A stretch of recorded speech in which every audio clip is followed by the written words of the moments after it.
paylaşmaq istəyirəm. Hərənin öz üsulu var. Mən isə belə bişirirəm. Mən lobyanı təmiz yuyuram. Onun üçün pomidor, soğan lazımdır bizə. Soğanı doğrayıram.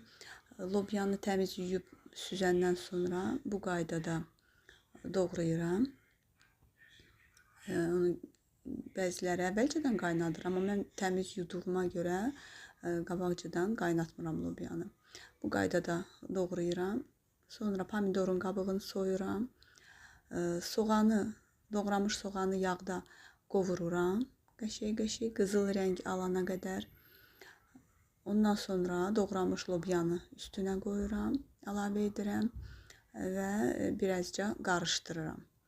Sonra üzərinə azca su tökürəm, çox az ki buxarlansın və lobya da öz suyunu buraxacaq və qapağını qoyuram,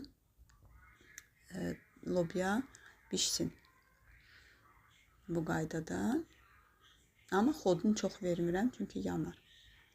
Baxın, burada lobya öz suyunu buraxdı. Rəngində azca dəyişib. Görünür ki, bişib.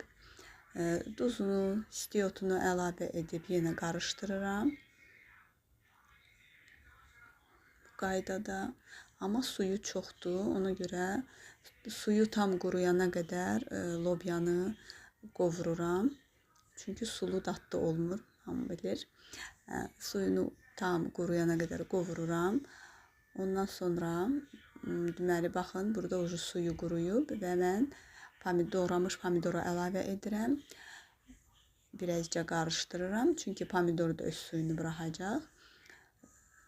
Burada görürsünüz, suyu tam quruyub, pomidor öz rəngini verib lobyaya və zövqə görə sonda yumurta da əlavə edə bilərsiniz. Yumurta ilə çox dadlı olur.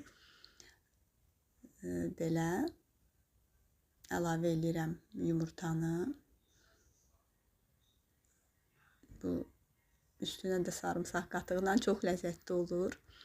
Budur, lobyamız hazırdır.